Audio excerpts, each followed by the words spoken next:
Hello everyone, welcome to this channel LIS Mind Map. Today's topic is expensive classification scheme. Different classification scheme में एक यह भी महत्वपूर्ण classification scheme है। जैसा कि पूर्व में हम लोगों ने देखा है डीडीसी के बारे में, यूडीसी के बारे में, Rider's classification scheme, colon classification scheme, इन सभी के बारे में हम लोगों ने पूर्व में डिस्कस किया है और आप सभी ने जाना कि ये इस क्लासिफिकेशन स्कीम्स के क्या क्या feature, characteristics and how we use. तो चलिए आज हम लोग क्या करेंगे कि एक्सपेंसिव क्लासिफिकेशन स्कीम के बारे में जानेंगे। एक्सपेंसिव क्लासिफिकेशन स्कीम यह जो है डिवी डेसिमल क्लासिफिकेशन स्कीम के बाद यह दूसरा क्लासिफिकेशन स्कीम माना जाता है जिसका डेवलपमेंट हुआ था और इसे ही बेस बनाया गया था इस एक्सपेंसिव क्लासिफिकेशन स्कीम को library of classification, library of जो ये कांग्रेस क्लासिफिकेशन स्कीम है। एक्चुअली में the expansive classification scheme is और library classification system, of course ये तो लाइब्रेरी क्लासिफिकेशन सिस्टम, ये सिस्टम मीन्स कि जस्ट ये हमारा क्या है कि एक विधि, और ये डेवलप जो किया गया इसे चार्ल्स एमी कटर ने, सीए कटर नाम, बड़ा ही महत्वपूर्ण नाम, जिन्होंने क्या किया था कि क्लासिफिकेशन स्कीम को दिया था। और बाद में हम लोगों ने कटर्स के बारे में जाना भी है कि कटर्स ने क्या किया, कटर्स नेम या ऑथर नेम भी हम लोग जानते हैं जो कटर्स नंबर के नाम से जाना जाता है, उस पर भी हम लोग डिस्कस करेंगे। ना यहाँ पर पहले हमें यह समझना है कि एक्सपेंसिव क्लासिफिकेशन स्कीम है ये कैसा और कैसी प्रणाली ये है। तो देखिए इन्होंने क्या किया कि एक्सपेंसिव क्लासिफिकेशन स्कीम में कुछ विशेष तरह से ये सब्जेक्ट्स का यानी नॉलेज का ये इन्होंने क्या किया, डिवीजन किया। अब इन्होंने जो डिवीजन किया है उसका क्या इंपॉर्टेंस रहा, क्या ये हमारे सक्सेस रहा, क्या इसका वर्तमान में यूटिलाइजेशन है, यह देखते हैं। तो सबसे पहला ये कि 19th सेंचुरी में इसका क्या हुआ था, डेवलपमेंट हुआ था। यानी it is called expensive because, है ना, कि ये पूरी तरह से हमारा क्या था कि जो बिल्कुल ही डिफरेंट शेड्यूल्स के साथ प्रेजेंट किया गया, इसलिए इसे एक्सपेंसिव कहा गया। और किस चीज का, चूंकि Dewey decimal classification scheme completely हमारा क्या था कि वो न्यूमरेटिव में, यहां पर because it consist of 7 progressively detail schedule, इसलिए इसे एक्सपेंसिव कहते हैं। यानी कि इसमें 7 जो है क्या था कि बिल्कुल इस तरह से कह सकते हैं कि ये progressively detail schedule suitable for library of different sizes, यानी कि यह हमारा जो है कहा जाता है क्योंकि इसमें 7 जो प्रगतिशील रूप से विस्तृत योजनाएं थी यानी शेड्यूल्स थी, वो विभिन्न आकार के पुस्तकालयों के लिए उपयुक्त था। यानी डिफरेंट आकार, चाहे वो स्मॉल लाइब्रेरी हो या फिर बड़ी लाइब्रेरी हो, ये इसका उद्देश्य रहा था शुरू में। तो इस उद्देश्य के साथ ही इस एक्सपेंसिव क्लासिफिकेशन स्कीम को विकसित किया गया था चार्ल्स एमी कटर के द्वारा। इसमें महत्वपूर्ण अब इस बात को हम लोग जानने का प्रयास करते हैं कि ये देखें कि चार्ल्स एमी कटर ने ये क्या किया था कि एक्सपेंसिव क्लासिफिकेशन को जो डेवलप किया था, तो पहला जो पब्लिकेशन हुआ इसका 1891 में, यह पूछा जाता है, हमारे कई वर्ड प्रश्न पूछे गए हैं कि चार्ल्स एमी कटर के द्वारा ये है ना एक्सपेंसिव क्लासिफिकेशन स्कीम, बट इसमें कई बार जो नेचर ऑफ क्वेश्चन होते हैं कि वो मैचिंग में देते हैं, तो हमें उस तरह से भी समझ लेना है कि मैचिंग में मान लीजिए कि कॉलम क्लासिफिकेशन एक तरफ दे दिया, डेवी डेसिमल दे दिया, और एक दूसरी साइड हमारा क्या कि डिफरेंट स्कीम्स को डिफरेंट ईयर्स को, डेवलपमेंट ईयर्स को देता है, पब्लिश्ड ईयर को देता है, और हमें क्या करना है, सही मैच कराना है। तो यह भी एक क्वेश्चन हमारा होता है, नेचर ऑफ क्वेश्चन क्या है, तो इस पर भी हम लोगों ने तो पूर्व में डिस्कस किया है। लेकिन यहां पर अभी हम लोग देखें एक्सपेंसिव क्लासिफिकेशन स्कीम, इसे कैम्ब्रिज मैसाचुसेट्स यूएसए, ठीक है, तो यहां पर ये डेवलप किया गया था, राइट। अब आगे की ओर देखते हैं, हम इसके फीचर्स पर बात करें तो इसके क्या फीचर्स, क्या प्रमुख लक्षण रहे हैं। तो देखिए ये जनरल टू स्पेसिफिक, इस क्लासिफिकेशन स्कीम को जो तैयार किया गया कटर साहब के द्वारा, तो ये जनरल से जनरल सब्जेक्ट्स को लेके वो स्पेसिफिक बनाया गया। यानी इसका मतलब क्या है? मतलब ये है कि subject we are arranged from broad to detailed topic, यानी कि ये हमारा क्या होता है कि डिटेल्ड टॉपिक, ये जनरल से लेकर के ये क्या किया, स्पेसिफिक, यानी कि ब्रॉडर टू ब्रॉडर ये बढ़ता चला गया, उसे एक्सपेंस करता चला गया, so that it is called expensive classification scheme. Now second जो आउटलाइन है हमारा कि अल्फाबेटिकल नोटेशंस, इसमें जो है it used letter of Roman alphabet instead of number, यानी इसमें कंप्लीटली हमारा क्या है कि रोमन अल्फाबेट्स का ही यूज किया गया है। ठीक है, दूसरा ये यानी कि ये अल्फाबेटिकल नोटेशन ही है। 7 शेड्यूल्स इसमें दिए गए हैं, Cutter design 7 schedules from very simple to very details, यानी हमें ये रखना है कि 7 शेड्यूल्स दिए गए हैं, उस शेड्यूल्स के अकॉर्डिंग ये फिर अरेंजमेंट था, हमारा जितने भी सब्जेक्ट थे उसे अरेंज कर दिए गए थे। ये इन्फ्लुएंस कर देता है किसे? तो ये देखेंगे कि जो नेक्स्ट जो हमारा क्लासिफिकेशन स्कीम था, लाइब्रेरी ऑफ कांग्रेस की क्लासिफिकेशन स्कीम, वह इसी से क्या हुआ, प्रभावित हुआ। तो ये नेवर फुल्ली कंप्लीटेड, एक्चुअली क्या हुआ था, सीए कटर साहब जब इसके है ना 7th शेड्यूल्स को ये तैयार कर रहे थे, तभी इस बीच ही इनकी क्या हो गई, इन्होंने शरीर को छोड़ दिया। अब ये कंप्लीट भी नहीं हो पाया था, और इन्होंने जैसे शरीर का इनका छूटना, तो ये हमारा क्या हो गया कि इनकम्प्लीट रह गया, सो दैट कि ये फुल्ली कंप्लीट भी नहीं हुआ था। और ये है ना, इस चीज को आगे जो है लाइब्रेरी ऑफ कांग्रेस क्या किया, इससे प्रभावित हुए थे, इस तरह के क्लासिफिकेशन स्कीम से, और डेवलप किया किसे, तो ये library of Congress classification scheme को। दोबारा महत्वपूर्ण यह भी कि आखिर क्यों है ना ये जो है क्लासिफिकेशन स्कीम कंप्लीट नहीं हो पाया, तो बड़ा ये एक महत्वपूर्ण हम लोगों के पास आ जाता है एक नॉलेज के रूप में। नाउ फ्लेक्सिबिलिटी की बात की जाए तो ए library could start with simple schedule, ये simple schedule से होता है, expand to more complex one as it is increased। तो अब यहाँ पर भी हम लोगों ने देखा ही है कि सिंपल सब्जेक्ट, यानी कि ये हमारा क्या होता है कि subject we are arrange from broader to detail topic, ये क्या करता है कि धीरे धीरे हमारा जनरल से लेकर क्या होता है कि स्पेसिफिक की तरफ जाता है, तो सो दैट इट इज फ्लेक्सिबिलिटी। किसी भी चीज को हम क्या करते हैं जनरल से पहले शुरू, जैसे किसी बच्चे को अगर अल्फाबेट्स बताया जाए कि ए बी सी डी, और उसके बाद फिर हम लोग बताते हैं कि कोई वर्ड से हमारा क्या हो रहा है, तैयार हो रहा है C A T cat, R A T rat, तो इट मीन्स कि हमारा क्या होता है कि ये जनरल टू हमारा स्पेसिफिक की तरफ हम बढ़ते चले जाते हैं, और वो हमारा क्या होता है ब्रॉड टू डिटेल्स हमारा टॉपिक्स होते चला जाता है कोई भी सब्जेक्ट। तो सो दैट कि इसमें ये फ्लेक्सिबिलिटी रही है, और इसी चीज को क्या किया, अडॉप्ट कर लिया library of Congress classification scheme. तो बड़ा ही महत्वपूर्ण है ना, और ये बहुत ही आगे ये अच्छा क्लासिफिकेशन स्कीम माना भी जाता रहा। बस ये कहेंगे कि इस बीच ऐसी घटनाएं हो जाने की वजह से, यानी कि उनका शरीर छूटना और यहीं पे इनकम्प्लीट रह जाना, ये है ना जो है इस क्लासिफिकेशन स्कीम के लिए एक बहुत बड़ा दुर्भाग्यवश कह सकते हैं ना। स्ट्रक्चर ऑफ 7 शेड्यूल्स, आखिर 7 शेड्यूल्स में क्या स्ट्रक्चर है, प्रश्न यहां से होंगे।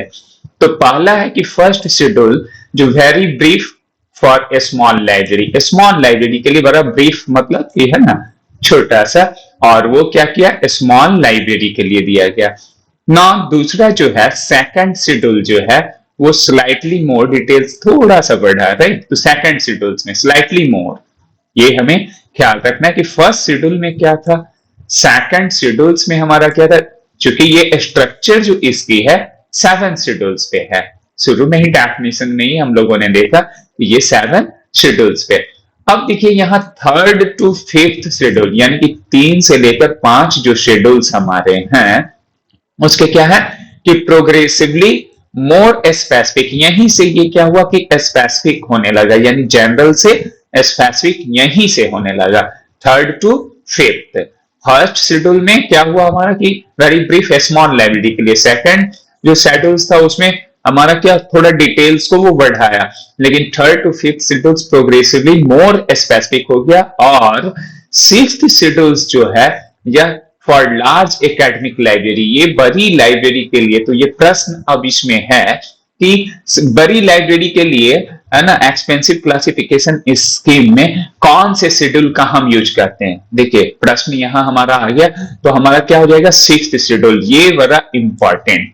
ठीक है, स्मॉल लाइब्रेरी के लिए हम लोग कौन सा करते हैं, तो फर्स्ट शेड्यूल्स को हम क्या करते हैं, उपयोग में लाते हैं। तो यह हमारे प्रश्न को भी समझना है कि नेचर ऑफ क्वेश्चंस क्या है, और इस तरह से रखते हैं तो हमारे दिमाग में भी बातें रह जाती है, हम इसे, है ना, अच्छा रिसीव भी कर लेते हैं, हमारा माइंड जो है वो बिल्कुल परसीव करता है। नौ 7th जो यहाँ पर सॉरी देख रहे हैं, 7th शेड्यूल जो है वो हमारा क्या है, 7th शेड्यूल में कि वेरी डिटेल, अब उसी को क्या क्या डिटेल किया, ये suitable for major research library. अब मेजर रिसर्च लाइब्रेरी, अब प्रश्न ये आता है कि स्ट्रक्चर 7th शेड्यूल में रिसर्च लाइब्रेरी के लिए कौन से शेड्यूल का उपयोग किया जाता है या किया जा रहा है, तब हमारा जवाब क्या होगा, 7th शेड्यूल। अगर ये लार्ज एकेडमिक लाइब्रेरी की बात की जाएगी तो ये हमारा 6th शेड्यूल, और स्मॉल लाइब्रेरी के लिए हमारा क्या हो जाएगा, 1st शेड्यूल। तो फर्स्ट और ये जो आपका 6th है और 7th है, बड़ा महत्वपूर्ण बन जाता है क्वेश्चन के दृष्टिकोण से, तो ये हमें दिमाग में रखना है। आगे बढ़ते हैं हम लोग और देखते हैं the first classification is meant for very small library. तो फर्स्ट जो हमारा था, जैसा कि अभी हम लोग यहाँ बात कर रहे थे फर्स्ट शेड्यूल में, तो यहाँ पर फर्स्ट शेड्यूल में क्या है, इट वर्क्स। देखिए अब क्या है, यहाँ पर जो शेड्यूल्स थे कितने थे, देखिए यहाँ पर शेड्यूल्स में यही थे, A B E F H L Y F. तो अब कितने हो गए, 2 2 4 2 6 7, है ना, 8। यानी कि अब ये हमारा क्या था, इसमें इतने लेटर्स ही थे, और इसी लेटर्स को ये क्या किया गया था, शुरुआत के दिनों में इसे जो फर्स्ट जो क्लासिफिकेशन डेवलप किया गया था एक्सपेंसिव में, यही लेटर्स थे, और इसी को, ये नॉलेज को इतने में ही डिवाइड किया गया था, यानी इतने सेगमेंट्स बनाए गए थे। अब इसी सेगमेंट्स में ही वो हमारे नॉलेज को क्या कर दिया गया था कि डिफाइन किया गया था। तो ए जो था कैपिटल ए था, चूंकि ये अल्फाबेटिकल्स है ना, तो अल्फाबेटिकल्स में ए को work of reference and general words के लिए, किसके लिए, रेफरेंस एंड जनरल वर्क्स के लिए किया गया था। तो ए का सिंबॉलिक यानी नोटेशन ये रहा। बी जो था हमारा क्या था, वो फिलॉसफी एंड रिलीजन्स के लिए, फिलॉसफी एंड रिलीजन की इसमें जो है सब्जेक्ट को क्या किया गया, शामिल किया गया था। ई हमारा क्या है, अब देखिए यहां पर सी डी नहीं है, ई को क्या किया गया, बायोग्राफी के लिए, अगर किसी की बायोग्राफी है तो उसके लिए नोटेशंस दिए गए थे ई, और ई से ही इसे असाइन किया गया। उसके बाद एफ जो है वो हिस्ट्री के लिए, अब हिस्ट्री के लिए यहां पर हो गया, यानी ज्योग्राफी और हिस्ट्री को एक जगह, अगर हम डीडीसी में जाते हैं तो वो 900 वाले में हम लोग चले जाते हैं, राइट। 91 हमारा वहां के लिए ज्योग्राफी, 900 हमारा हिस्ट्री के लिए, वहां 9 वाले में जाते हैं, राइट। तो यहाँ हिस्ट्री के लिए, और ऐसे हम कॉलम क्लासिफिकेशन में जाते हैं तो कैपिटल भी हमारा हो जाता है। यहाँ पर एफ जो है ये क्या हो जाता है, हिस्ट्री एंड ज्योग्राफी के लिए एंड ट्रैवल्स के लिए भी इंक्लूड किया है। एच हमारा क्या हो गया, सोशल साइंसेस के लिए हो गया, और एल यहाँ नेचुरल साइंसेस एंड आर्ट्स के लिए हो गया, ठीक है। वाई हमारा दिया है लैंग्वेज एंड लिटरेचर के लिए, यानी देखिए कितने लेटर्स यहाँ पे हमारे मिसिंग्स हैं और इसे रखा गया, और वाई एफ को यानी कि 2 डिजिट्स को जॉइंटली ये रखा, और यह हमारा फिक्शन। और फिक्शन देखिए अदर्स में अगर हम डिविड डेसिमल में जाते हैं तो वो हमारे फॉर्म को बताता है ना। तो ये क्या हो गया कि फॉर्म्स को, और इसमें क्या किया गया कि ये फॉर्म को भी इसी में शेड्यूल में ही, फर्स्ट जो हमारा क्लासिफिकेशन स्कीम था शेड्यूल में ही इसमें शामिल कर दिया गया है, ऐसा। अब इसे फिर फर्दर क्या करता है कि इसे देखिए किसी भी चीज का इवोल्यूशन होता है, और इन्होंने क्या किया कि इससे बात नहीं बन पा रही थी, क्योंकि धीरे धीरे इस क्लासिफिकेशन स्कीम को बेहतर समझकर और भी डेवलप किया गया, विकसित किया गया। तब फिर क्या होता है कि फर्दर जो क्लासिफिकेशन आया उसमें क्या हुआ कि देखिए इतने 26 लेटर्स का फिर उपयोग कर लिया गया। अब इसमें था कि ए जो जनरल वर्क्स है, बी हम लोगों ने फिलॉसफी को देखा जो वहां था, बट सी और डी शामिल नहीं था। यानी कंप्लीटली अगर देखा जाए तो ये क्रिश्चियनिटी एंड जुडाइज्म, देखिए यहाँ पर सी हो गया, फिर डी इसका, फिर आप देख रहे हैं कि एक्सेलेंशियल जो है ये हिस्ट्री हो गया, यानी हिस्ट्री हो गया, फिर यहाँ पर ई बायोग्राफी हो गया, एफ तो हम लोगों ने देखा कि ये हिस्ट्री एंड क्या हो गया, यूनिवर्सल हिस्ट्री को, ज्योग्राफी को फिर अलग किया गया। अब जी के लिए ज्योग्राफी यहाँ पर और ट्रेवल्स, यानी कि हिस्ट्री और ज्योग्राफी का देखिए यहाँ पे क्या हुआ कि ये फिर अलग सेगमेंट्स में बांट दिया गया। तो डिफरेंट हमारे क्या हो गया, यहाँ सेगमेंट्स हो गया, तो इस सेगमेंट्स में इसे बांटा गया ना। एच जो हो गया वो सोशल साइंसेस के लिए हो गया, निमोटिक्स एंड सो ऑन। यहाँ पे हम लोग देखें इधर इस तरह से क्या किया, जूलॉजी के लिए, साइंस के लिए, आपका क्यू मेडिसिन के लिए, यूजफुल आर्ट्स के लिए, और इस तरह से धीरे धीरे क्या हुआ कि पूरे है ना जो नॉलेज थे उससे डिविजन्स किया गया, और इस नॉलेज को ये इन्होंने क्या किया कि एक एक्सपेंसिव अब बना दिया। और फाइनली क्या हुआ कि 26 लेटर्स के अकॉर्डिंग ये जो 26 लेटर के अकॉर्डिंग नॉलेज को भी क्या कर दिया, इसी में इन्होंने डिवाइड कर दिया। तो ये बड़ा ही महत्वपूर्ण और बड़ा ही बेहतर एक डिवीजन था। तो ये हमारा क्लासिफिकेशन स्कीम था। तो बेसिकली इसमें जो कुछ समझ आती है बातें, लेकिन इसके बाद इनका क्या हुआ कि ये बेचारे ये शरीर छोड़ गए, और ये बाद में इसे और भी बेहतर नहीं किया जा सकता, और इसकी पब्लिकेशंस भी बाद में अप टू डेट अपग्रेड नहीं हो सके। लेकिन ये बड़ा महत्वपूर्ण और यूएसए में काफी प्रचलन में इस क्लासिफिकेशन स्कीम को रहा, और यही इसका एक है ना अप्रोच रहा कि लाइब्रेरी ऑफ कांग्रेस ने इसे क्या किया कि इस स्कीम्स को वो क्या किया, एडॉप्ट कर लिया। ठीक है, और इसलिए लाइब्रेरी ऑफ कांग्रेस फिर बाद में क्या हुआ कि हमारा ये बेहतर और डेवलप कर गया। जो लाइब्रेरी ऑफ कांग्रेस जो दुनिया की सबसे मतलब कि लार्जेस्ट लाइब्रेरी है, उसमें ये है ना, ये अभी वर्तमान में चल रहा है, यानी कि एलसीसी चल रहा है। और वो बेस्ड कौन सा, इन्फ्लुएंस्ड कहां से हुआ था, तो एक्सपेंसिव क्लासिफिकेशन स्कीम से। तो ये सारे प्रश्न बन सकते हैं। हम लोग कुछ दो चार कुछ ऐसे प्रश्नों को भी देख लें जो हमारे लिए महत्वपूर्ण हो सकता है। Who developed the expansive classification scheme, चूंकि अभी हम लोगों ने जस्ट डिस्कस किया है, तो आंसर हमारे पास क्या होता है कि तुरंत वो आ जाता है। लेकिन जब हम डिस्कस नहीं किए होते हैं तो ये हमारे लिए आंसर में थोड़ा सा कंफ्यूजन या ये रहता है ना। तो चलिए डिस्कस के बाद हम लोग कर रहे हैं, तो स्वाभाविक है कि ये हमारे दिमाग में तुरंत आएगा, और नेचर ऑफ क्वेश्चंस को भी हम लोग समझ जाएंगे। तो ये चार्ल्स एमी कटर, बड़ा सिंपल सा हमारा क्या होगा, ये जवाब हो गया। Very easy, easier question. मैं कोशिश करता हूं कि इजियर टू वो क्या हो कि कॉम्प्लेक्स की तरफ बढ़ूं। In which century was the expansive classification scheme develop, ये किस सेंचुरी में हमारा डेवलप हुआ था। ऑफ कोर्स ये हम लोग देखे 1800, जैसा कि आपने देखा अभी शुरुआत में ही कि ये हमारा 1891 है। तो सेंचुरी हमारा क्या हो गया, 19वां में वो चला जाएगा। तो क्या इस प्रश्न का जवाब यहाँ पे नहीं होगा हमारा, ये 19th सेंचुरी ऑफ कोर्स वैसा होना चाहिए, और है ही, है ना। How many schedules are there in expensive classification, है ना, स्कीम में कितने शेड्यूल्स है, अनुसूचियां हैं। अब अनुसूचियां हमारे कितने हैं, तो शुरू में ही 7 हमारे कितने हैं अनुसूचियां, शेड्यूल्स है 7 अनुसूचियां हैं, 7 हैं। अब 7 में अब फिर क्या है, एक प्रश्न ये होता है कि पहला जो अनुसूची शेड्यूल जो है, फर्स्ट जो पब्लिकेशन हुआ था, तो फर्स्ट वो किस तरह की लाइब्रेरी के लिए, तो स्मॉल लाइब्रेरी के लिए है। अब 3 to हम लोगों ने देखा यहाँ पर 5 वो किस लिए है, ये बड़ा महत्वपूर्ण हो जाएगा। तो यहाँ पर अब देखें 3rd to 5th जो है वो प्रोग्रेसिव और मोर स्पेसिफिक है। ये 6th लाइब्रेरी हमारा किस चीज के लिए शेड्यूल, तो ये हम लोग लार्ज के लिए। यह महत्वपूर्ण क्वेश्चन जो हम लोग यहाँ पे प्रैक्टिस करते हैं, पर्पस मेरा यह होता है कि उसके नेचर्स को हम लोग समझ लें।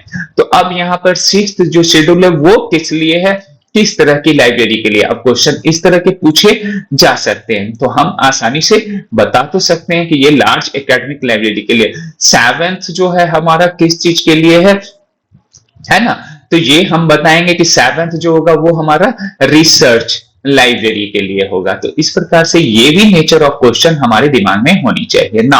आगे बढ़ते हैं। Which classification system was influenced by Cutter's expansive classification. देखिए अभी क्वेश्चंस के ये आ गए इस प्रकार के। तब अब ये देखिए यहाँ डेडेसी, यूडेसी एंड लाइब्रेरी ऑफ कांग्रेस, तो हमारा कौन सा हो जाएगा? लाइब्रेरी ऑफ कांग्रेस क्लासिफिकेशन इसकी है ना इन्फ्लुएंस्ड हुआ, प्रभावित हुआ, राइट। अब है which schedule of expansive classification is the most detail, है ना। कौन सा जो है हमारा क्लासिफिकेशन सिस्टम जो है वो जो है एक्सपेंसिव क्लासिफिकेशन विस्तृत अनुसूची कौन सी है? अब विस्तृत अनुसूची में हम लोगों ने देखा कि जो लास्ट वाला हमारा है वो क्या हुआ कि एकदम बिल्कुल विस्तृत है, सो दैट कि वी कैन से कि एक्सपेंसिव क्लासिफिकेशन, यानी कि फर्स्ट फोर्थ सिक्स्थ तो नहीं, ये सेवेंथ जो है ये हमारा क्या है? विस्तृत है। यहां यह जवाब होगा ना। कटर्स नंबर, ये cutters number use for book arrangement by author title and originated from which scheme.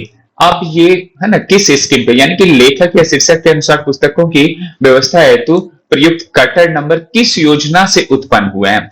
तो किस योजना से कटर्स, इसका मतलब एक्सपेंसिव क्लासिफिकेशन स्कीम से ये कटर ने दिया एक्सपेंसिव क्लासिफिकेशन स्कीम को, तो ये कटर्स नंबर भी कहां से डेवलप होगा? एक्सपेंसिव क्लासिफिकेशन स्कीम से ही होगा। तो ये कटर्स नंबर, तो हम लोग क्या करेंगे कि कटर्स नंबर पर भी डिस्कस करेंगे। नेक्स्ट जो हमारा वीडियो होगा, नेक्स्ट जो हम लोग टॉपिक करेंगे उस पर भी कि कैसे हम लोग कटर्स नंबर बनाते हैं, है ना। तो ये भी बड़ा महत्वपूर्ण है, इससे भी काफी प्रश्न पूछे गए हैं और पूछे जाते रहे। मैं अवश्य उस पर बनाऊंगा और यह भी डिस्कस करूंगा, क्योंकि इसमें अगर मैं इंक्लूड करता हूं कटर्स नंबर तो ये बड़ा वीडियो भी हो जाता है और थोड़ा है ना हम लोगों के लिए कहीं ऐसा ना हो कि वो बोरिंग भी हो जाए। तो लेट्स सी आगे हम लोग फिर क्या करेंगे, कटर्स नंबर्स पर भी डिस्कस करेंगे। तो आज हम लोगों ने एक्सपेंसिव क्लासिफिकेशन स्कीम को देखा और उसके साथ साथ कुछ प्रैक्टिस भी किया। Thank you so much once again कि आपने वॉच किया। नेक्स्ट वीडियो में मिलता हूं नए टॉपिक के साथ।